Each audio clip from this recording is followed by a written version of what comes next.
Hello guys, this side Neha. Welcome to my YouTube channel. आज हम लोग टॉपिक करने वाले हैं आपका व्यक्तित्व मापन की विधियां, जो कि हम विधियों का वर्गीकरण करेंगे। उससे पहले वाली वीडियो में हमने इनके नाम याद करे थे बाय आपके ट्रिक से। तो आई होप आपने वो ट्रिक देखी हो कि इनके नाम हम कैसे ट्रिक से याद करते हैं। वेरी इंटरेस्टिंग ट्रिक है वो, आपकी शादी से लेकर लड़का लड़की की शादी। इस वीडियो से पहले आप जाकर उस वीडियो को देखें, उसमें आपकी जो व्यक्तित्व मापन की टोटल विधियां हैं, पूरी टोटल विधियां आपकी ट्रिक के साथ दी हुई हैं। आज हम इनका वर्गीकरण करेंगे कि किस विधि में क्या क्या बातें होती हैं, क्या क्या विधियाँ होती हैं, क्या क्या प्रोसेस होता है, और उनके प्रवर्तक देखेंगे। ठीक है, तो आज का हम करने वाले हैं व्यक्तित्व मापन विधियों की वर्गीकरण। ओके, तो हमने व्यक्तित्व मापन विधियों में आपकी सबसे पहली क्या पढ़ी थी? अप्रक्षेपी या निरपेक्षण विधियाँ। तो देखो, अप्रक्षेपी या निरपेक्षण विधियाँ क्या होती हैं? जिनमें हम प्रोजेक्ट नहीं होता, जिसमें आपका प्रोजेक्ट विधि नहीं होती, प्रोजेक्टिकल नहीं होती।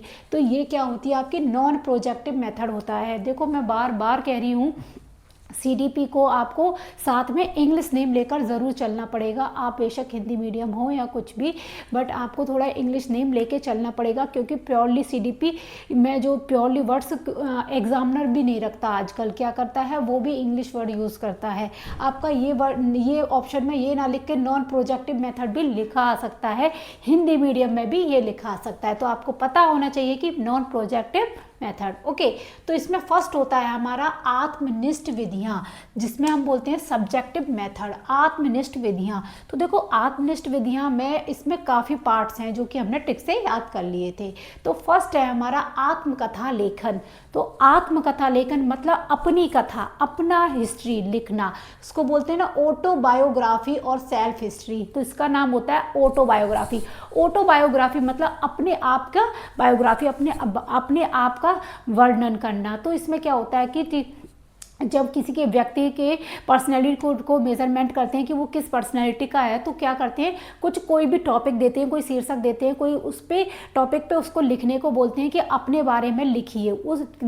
एक कोई भी शीर्षक देकर बोलते हैं अपने बारे में लिखिए। तो उसकी हिस्ट्री को जज करते हैं कि इसमें किस तरह के गुण हैं, किस तरह के नहीं हैं। तो इसको हम बोलते हैं आत्मकथा लेखन। ठीक है, इसके आधार पर व्यक्ति के गुणों और अवगुणों का पता लगाया जा सकता है।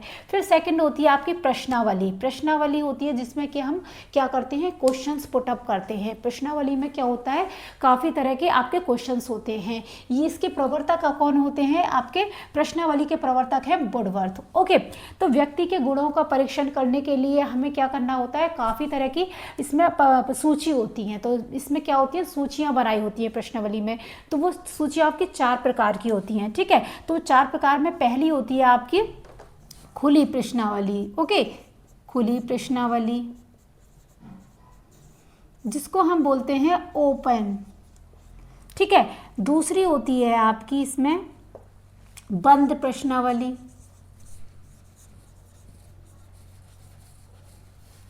ओके, जिसको हम क्लोज बोलते हैं, क्लोज क्वेश्चंस। ठीक है, फिर होती है आपकी थर्ड सचित्र प्रश्नावली। ओके, 4 होती है आपकी मिश्रित प्रश्नावली, जिसमें कि मिश्रित क्वेश्चन होंगे सभी तरह के प्रश्नावली। तो आपकी ये होती है पिक्टोरियल। ओके, तो खुली प्रश्नावली, आपकी बंद प्रश्नावली, सचित्र प्रश्नावली और मिश्रित प्रश्नावली। तो ये आपके मिक्स्ड, ये आपके 4 टाइप्स की सूचियाँ होती हैं प्रश्नावली में। तो आपका क्वेश्चन पूछ लिया जा सकता है कि जो आपकी प्रश्नावली है वो कितने टाइप्स की होती है, तो वो आपको बताना होगा 4 टाइप्स की होती है। ठीक है, फिर आपको इसमें ऑप्शन में ये 4 में से 3 दे सकते हैं, 1 नहीं दे सकते। ये बहुत क्वेश्चन पूछे जाते हैं। व्यक्तित्व जो पर्सनैलिटी टॉपिक है ना, ये आपका पूरा रीढ़ की हड्डी मान लो ये वाला, और वृद्धि विकास और आपका जीन प्याजे, ये मेन टॉपिक इतना होते हैं कि इनमें से 2-3 क्वेश्चन एग्जामिनर को देने ही पड़ते हैं, क्योंकि कंटेंट ही इसमें इतना ज़्यादा होता है और इम्पोर्टेंट होता है। ठीक है, तो इसमें देखो प्रश्नावली में क्या पूछा जाता है, खुली प्रश्नावली, बंद प्रश्नावली, सचित्र प्रश्नावली, इसमें से कोई एक अदर कोई नाम डाल सकता है एग्जामिनर और आपको पूछ सकता है इनमें से कौन सी नहीं है, या फिर एक डाल देगा, इन चारों में से सीरीज भी पूछ सकता है। ठीक है, तो इसमें आपका क्या होता है, खुली प्रश्नावली में आपको स्वतंत्र रूप से जवाब देना होता है। आप इसमें फ्रीडम होती है, स्वतंत्र रूप से लिख सकते हैं।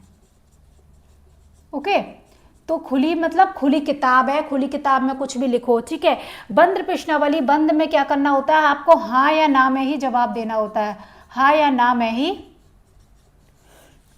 उत्तर देना होता है। ओके, इमेज सचित्र प्रश्नावली में क्या होता है, आपको पूरी कोई पिक्चर्स दी होती है, तो उसमें क्या होता है, चित्रों को देखकर निशान लगाने होते हैं।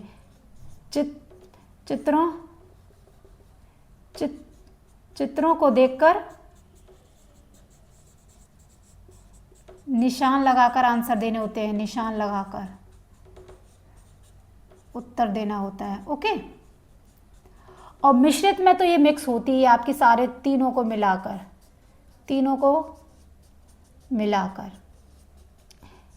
तो ये होती है आपकी प्रश्नावली। तो प्रश्नावली आपकी 4 टाइप से होती है। ओके, थर्ड है आपकी सी होती है परिसूचियां, इन्वेंटरीज। ठीक है, तो इस विधि का सर्वप्रथम प्रयोग किसने किया था, सबसे पहले प्रयोग आपका वुडवर्थ ने ही किया था। किसने किया था, वुडवर्थ ने। ओके, वुडवर्थ ने किया था।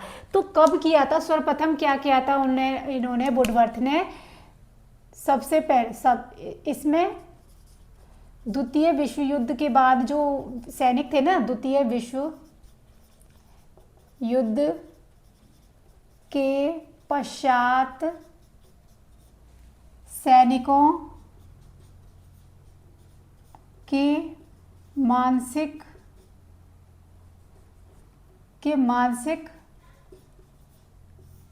संतुलन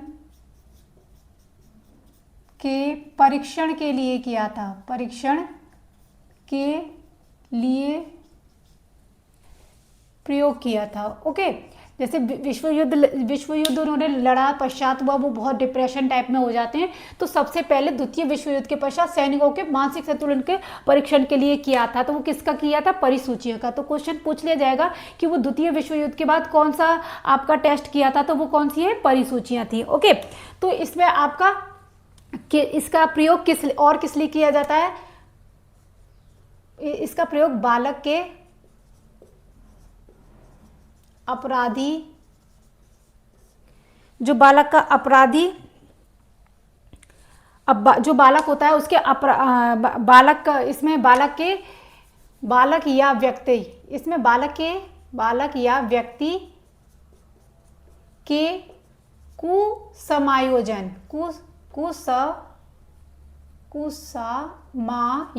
ओके, कुसमायोजन का पता लगता है, बालक या व्यक्ति के कुसमायोजन का पता लगता है इस विधि से।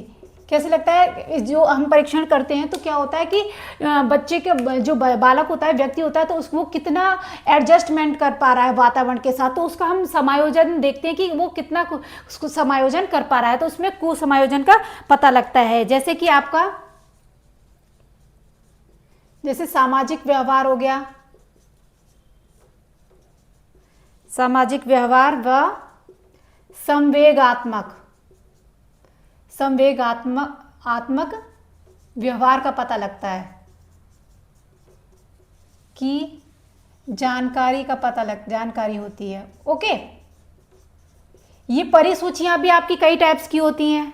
जैसे कि फर्स्ट हो गई आपकी परिसूचियां, आपकी ये कितने टाइप्स की होती हैं, कौन कौन सी होती हैं, देखो माइनेसोटा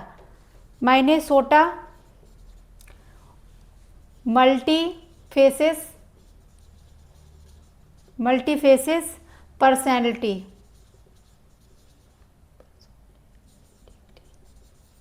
ठीक है।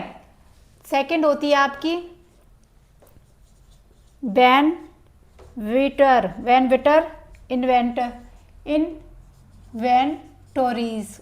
ओके, थर्ड होती है, ये कई टाइप्स की परिसूचियां होती हैं, ये परिसूचियां पूछ ली जाती हैं आपकी बार बार। थर्ड होती है आलपोर्ट AS टेस्ट। ओके, 4 होती है आपकी आइजिंग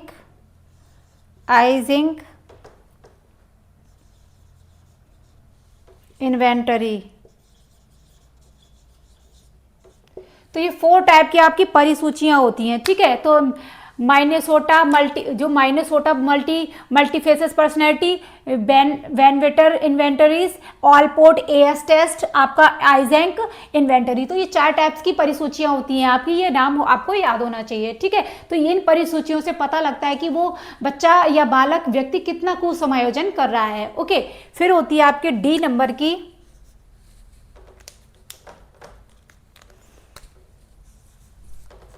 व्यक्ति इतिहास,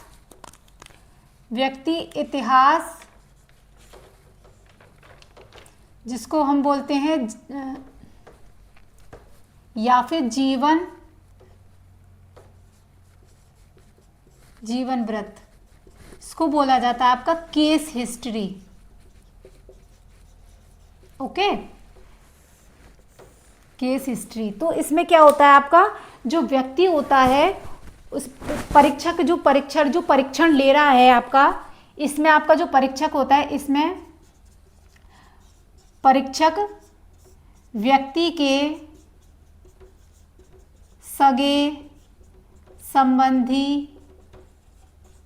सगे संबंधियों, पड़ोसियों, मित्रों तथा माता पिता से जानकारी प्राप्त करते हैं। जानकारी व्यक्ति से संबंधित प्राप्त करते हैं। अब इनके जो इनसे इनके क्या होता है, व्यक्ति के जैसे बोलते हैं ना कि जैसे किसी भी जॉब में जाना होता है तो बोलते हैं इन्वेस्टिगेशन हो रहा है, पुलिस थाने में जाके इन्वेस्टिगेशन होता है इंसान का, जिसका भी गवर्नमेंट जॉब लगती है तो इन्वेस्टिगेशन होता है, वो पता करते हैं कि उसका कैरेक्टर कैसा था, कोई भी रिपोर्ट खराब तो नहीं है, कोई भी केस दर्ज तो नहीं है। इस टाइप से वो क्या होता है, एक तरह से हम बोलते हैं कि इंक्वायरी आई है, इंक्वायरी होती है। तो इस टाइप से व्यक्ति इतिहास में क्या होता है, व्यक्ति इतिहास में केस हिस्ट्री में जिस व्यक्ति का परीक्षण लेना होता है तो वो परीक्षक क्या करता है, उससे जो रिलेटिव होते हैं, सगे संबंधी होते हैं, उनसे क्वेश्चंस पूछते हैं उसके बारे में। तो जो उनका उत्तर निकल कर आता है, उत्तर के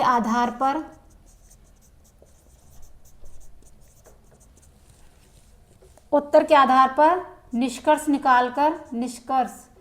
निष्कर्ष निकालकर व्यक्ति के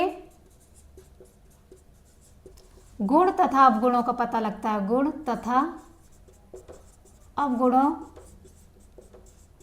का पता लगता है। ओके, तो इससे क्या होता है, उसके गुणों का पता लगता है, उसके वातावरण का पता लगता है कि वो किस आधार पर प्रयोग कर रहा है, कि मतलब उसकी पूरी केस हिस्ट्री हो जाती है, पूरी हिस्ट्री पता कर लेते हैं उसके बारे में। देखो पास पड़ोस से उसका झगड़ा होगा या फिर वो कैसा नेचर होगा, तो वो लोग तो सब लोगों को पता होता है ना, इंसान पूरे टाइम तक वहीं रहता है तो पास पड़ोस वालों को भी पता रहता है, उसके मित्र को भी पता रहता है कि वो कैसे बिहेव का है, गुस्से वाला है, तक शांत भाव का, अंतमुखी है, बहुमुखी है, बहुत नेचर। तो उसका क्या करता है कि उसके वातावरण का पता लगता है, उसका निष्कर्ष निकलता है। तो ये विधि, इस विधि का प्रयोग आपका कब, इस विधि का प्रयोग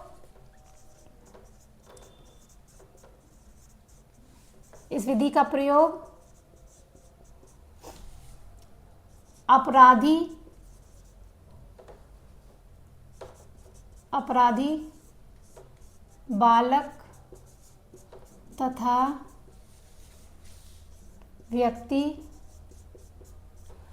बालक तथा व्यक्ति के व्यवहार का, इस विधि का प्रयोग अपराधी बालक तथा व्यक्ति के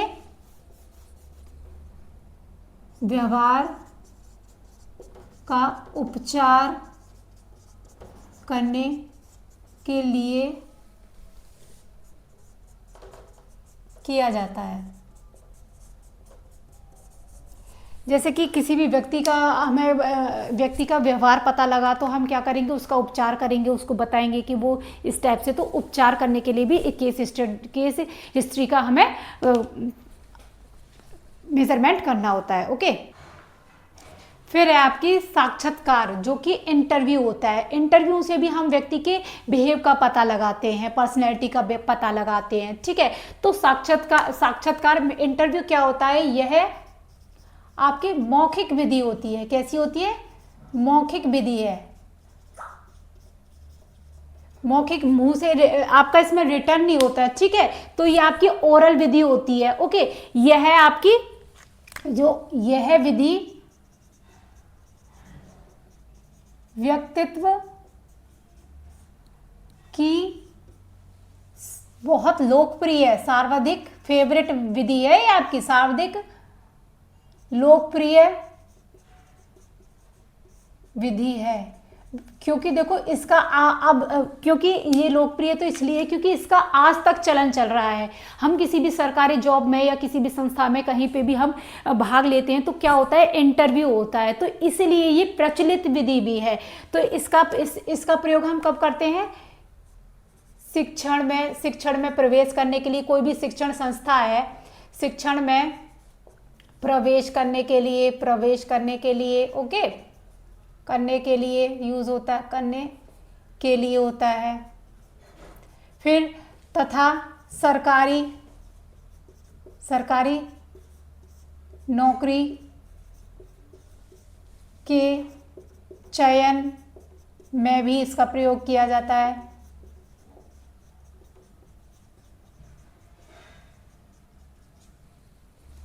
ठीक है, तो ये विधि क्या होती है, जो आपकी सरकारी जॉब में भी यूज होती है। इसमें कम समय लगता है। इसके पॉइंट क्या है, इसमें कम समय लगता है। ठीक है, और यह सरल तथा लचीली विधि है। सरल है तथा लचीली है। इसमें क्या होता है, आपके जब ये विधि यूज होती है तो इसमें साक्षात्कारकर्ता की आवश्यकता होती है। इंटरव्यू लेने वाला भी तो चाहिए भाई। इंटरव्यू जो कोई लेगा तो उसमें इंटरव्यू लेने वाला भी तो चाहिए। जो इंटरव्यू लेता है उसको हम बोलते हैं साक्षात्कारकर्ता की आवश्यकता होती है। ठीक है, तो ये आपकी जो इंटरव्यूज होते हैं ये 2 टाइप्स के होते हैं। ये इंटरव्यू 2 टाइप्स के होते हैं। कितने टाइप्स के होते हैं? 2 टाइप्स के होते हैं। पहली होती है आपकी औपचारिक विधि, जिसको हम फॉर्मल बोलते हैं। दूसरी होती है आपकी औपचारिक विधि, दूसरी होती है अनौपचारिक अनौपचारिक।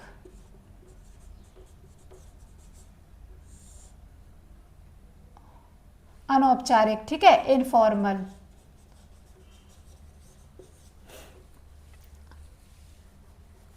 अनौपचारिक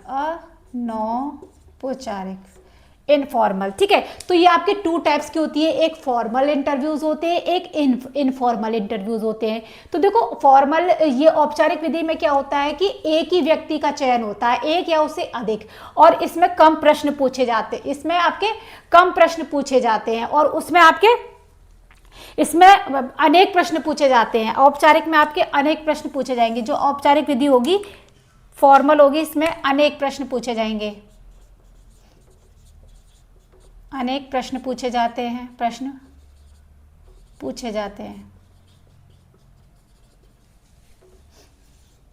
इसमें कम से कम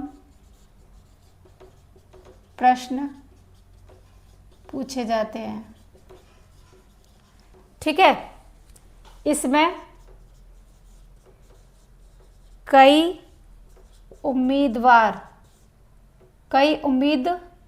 उम्मीदवारों में से में से एक या एक से अधिक, बस एक से अधिक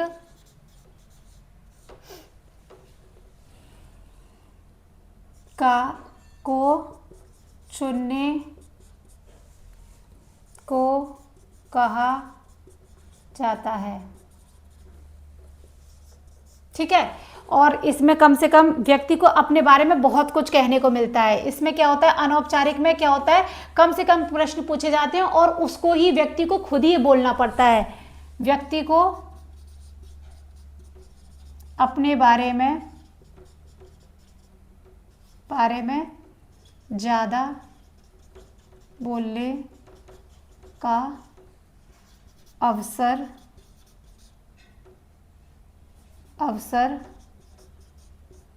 दिया जाता है। तो आपकी 2 टाइप्स की हो गई, एक हो गई फॉर्मल और एक हो गई आपकी इनफॉर्मल। ठीक है, तो ये होती है आपकी साक्षात्कार। फिर होती है आपकी EF। अब नेक्स्ट होगी आपकी दूसरी विधियां, ये थी आपकी आत्मनिष्ठ विधियां। अब आपकी आएगी वस्तुनिष्ठ विधियां, जो कि ऑब्जेक्टिव मेथड्स होते हैं। अब दूसरी देख लेते हैं वस्तुनिष्ठ विधियां। ठीक है, ऑब्जेक्टिव मेथड। तो उसमें आपकी कौन कौन सी होती हैं, देखो ऑब्जेक्टिव में क्या होता है, फर्स्ट होती है समाजमिति विधि, जो कि हम सब ट्रिक से पढ़कर आ चुके हैं अभी। ठीक है, इसके समाजमिति विधि के प्रवर्तक कौन है, मोरेनो हैं। ठीक है, तो समाजमिति में क्या होता है, बालक के सामाजिक, कैसा सामाजिक वातावरण, उसका सामाजिक व्यवहार कैसा है, उसके गुणों के लिए हमें क्या करना होता है, बालकों के सामाजिक गुणों के विकास के लिए सर्वोत्तम विधि होती है। तो जो समाज के विकास के लिए सर्वोत्तम विधि होती है, इसमें किसी समूह या के प्रत्येक व्यक्ति को 1 या 2 प्रश्न देकर उनकी प्रतिक्रिया ज्ञात कर उनके आधार पर समझमिति का निर्माण किया जाता है। जैसे भी आपका एक ग्रुप ले लिया, उस एक पूरे ग्रुप में एक बच्चे से या उससे दूसरे से, तो उसके बारे में क्वेश्चन पूछकर पुटअप कर पता करते हैं, उत्तर से जांच करते हैं, तो उसके उनके आधार पर समाजमिति का निर्माण करते हैं कि उसमें कितने कितने गुण हैं, कितने अवगुण हैं समाज में। ओके, फिर आपका परिस्थिति परीक्षण, जिसमें सिचुएशन टेस्ट होता है। तो देखो सिचुएशन टेस्ट क्या होता है, जैसे परीक्षक क्या होता है, किसी भी व्यक्ति के सामने कोई भी सिचुएशन पुटअप कर देता है, सिचुएशन रख देता है, नकली झूठ मूठ की कृत्रिम सिचुएशन रखता है जानबूझकर, फिर उसके व्यवहार को देखता है, वो कैसे करेगा, कैसे रिएक्ट करेगा, कैसे मैनेज करेगा, उस हिसाब से उसको हम बोलते हैं परिस्थिति परीक्षण। फिर उस हिसाब से उस व्यक्ति के बिहेव को देखते हैं, उसके पर्सनैलिटी को जज करते हैं। जैसे कि बच्चे के सामने ले लो, हम छोटे बच्चे या बड़े बच्चे के सामने रिएक्ट करें कि हम बोलें कि तेरी गर्लफ्रेंड का कॉल आया था आज, फिर उसके देखते हैं कि वो रिएक्ट कैसा करता है। उसमें हमने सिचुएशन बना दी, उसमें झूठ बोला, तो वो हम उसके बारे में पता चल जाएगा वो कैसा रिएक्ट कर रहा है, उसकी गर्लफ्रेंड है या नहीं है। फिर आप छोटे बच्चे को ले लीजिए, हमने बोला उसके कि हम चॉकलेट लाए थे, हमने चॉकलेट खा ली, तो उसका रिएक्ट कैसा आएगा, वो गुस्सा करेगा, कैसा करेगा, शांत भाव रहेगा, वो अपने आचार विचार अपने आप प्रकट कर देगा। इस टाइप से किसी भी सिचुएशन हम पुटअप करते हैं। फिर होती है आपकी निर्धारण विधि, जिसमें हम रेटिंग स्केल करते हैं, रेटिंग स्केल देते हैं। तो रेटिंग स्केल कैसे देखते हैं, जो भी व्यक्ति होता है उसके व्यवहार का हम पर्सनैलिटी को जज करने के लिए क्या करते हैं, अलग अलग व्यक्तियों को, समूहों को क्या करते हैं हम, मतदाता मत लेते हैं इसमें। जैसे वोटिंग होती है ना, उसी हिसाब से रेटिंग स्केल करते हैं। तो वोटिंग में मतदाताओं से पूछा जाता है, तो उसमें 5 तरह के बिंदु मापन होते हैं। तो जैसे हमने एक टॉपिक ले लिया कि इस व्यक्ति की बात बताइए कितना सत्यवादी है, तो कुछ लोगों ने आपका 50 पर सर्वदा बोला कि ये व्यक्ति हमेशा सच बोलता है, किसी और लोगों ने बोला, दूसरे कोटि के लोगों ने बोला कि कभी प्राय सत्यवादी है, कभी कोई बोला है कभी कभी सत्यवादी होता है। फिर किसी ने कहा बहुत कम सत्यवादी है, औसत से भी कम। किसी ने कहा कभी भी सत्यवादी नहीं होता। तो उसके हिसाब पे हम परसेंटेज करते हैं। तो इससे क्या करते हैं, हम उसका रेटिंग स्केल निकालते हैं। तो उस व्यक्ति की हम उसकी इफिशियंसी देखते हैं, कार्यकुशलता देखते हैं, उसके गुण देखते हैं, अवगुण देखते हैं। तो यही होता है आपका रेटिंग स्केल। रेटिंग स्केल मतलब जैसे हम मतदाता जैसे चुनाव करते हैं, उसमें रेटिंग स्केल टाइप का मतलब मत देते हैं, अपने मतदाताओं से मत लेते हैं। निष्पादन परीक्षण, निष्पादन परीक्षण में क्या होता है, किसी की व्यक्ति की परफॉर्मेंस देखते हैं, परफॉर्मेंस टेस्ट की क्या क्या परफॉर्मेंस उसका आया है। तो इसके प्रवर्तक हैं आपके मे तथा हॉटसन। इसके प्रवर्तक हैं निष्पादन परीक्षण के मे तथा हॉटसन। ओके, इसको क्या किस लिए किया जाता है, ईमानदारी का गुण मापने हेतु किया जाता है, ठीक है। तो इसका किस लिए किया जाता है, ईमानदारी का गुण। इसमें आपका क्वेश्चन बन सकता है कि ईमानदारी का गुण कौन सी विधि से मापा जाता है, तो वो होगी आपकी निष्पादन परीक्षण। ओके, यह व्यक्तिगत विभिन्नताओं इंडिविजुअल डिफरेंस को मापने हेतु भी प्रयोग में की जाती है। तो एक और आपका क्वेश्चन अलग से डिफरेंस बन सकता है कि इंडिविजुअल आपका डिफरेंस किस विधि के द्वारा नापा जाता है, तो वो आपकी है निष्पादन परीक्षण, जिसको हम परफॉर्मेंस टेस्ट बोलते हैं। ओके, फिर आपकी पांचवी निरीक्षण विधि। निरीक्षण विधि जैसे कि मैंने आपको एक पूरी ट्रिक बताई थी कि लास्ट में हम एक निरीक्षण करते हैं, ऑब्जर्वेशन करते हैं कि हमें इससे शादी करनी है या नहीं करनी है एग्जैक्ट, तो उस टाइप से आपका ये होता है निरीक्षण। ऑब्जर्वेशन, ऑब्जर्व करता है शिक्षक द्वारा बालकों का विभिन्न परिस्थितियों में निरीक्षण किया जाता है, अलग अलग सिचुएशंस बनाता है टीचर्स परीक्षक बच्चे के आगे, तो उसको ऑब्जर्व करता है कि वो उसको किस हिसाब से समस्या को कैसे हैंडल करता है, कैसे नहीं करता है, कैसा बिहेव करता है, क्या करता है क्या नहीं करता, वो सब उसका निरीक्षण करता है। तो ये होती है आपकी निरीक्षण विधि, ऑब्जर्वेशन मेथड। फिर आता है हमारा थर्ड नंबर पे नॉन प्रोजेक्ट मेथड में आपका आता है मनोविश्लेषणात्मक विधि, जिसको हम साइक्लोनेजेलिटी मेथड भी बोलते हैं। ओके, तो इसमें 2 टाइप्स की होती है मनोविश्लेषणात्मक विधि में। आपके एक तो होती है मुक्त साहचर्य परीक्षण और दूसरा होता है स्वप्न परीक्षण, स्वप्न विश्लेषण, जिसमें मतलब सपनों का एनालाइज किया जाता है, ड्रीम एनालाइज किया जाता है। तो मुक्त साहचर्य परीक्षण में क्या होता है, इसकी प्रवर्तक कौन है, आपके फ्राइड है। क्या है, फ्राइड है। तो आपको फ्राइड का एक दूसरा भी, जो कि मैंने फ्राइड के नियम की इसकी आपकी मनोविश्लेषण की वीडियो बनाकर दे रखी है, जिसमें आधे चेतन और चेतन मन होते हैं आपका, जिसमें कि 3 ईगो होते हैं, उसमें परम 3 ईगो होते हैं, ईदम, अहम और पर वो सुपर ईगो। ओके, तो वो आप उसको वीडियो को जाकर देख सकते हैं, ठीक है। इस विधि का प्रयोग मानसिक रोगियों को,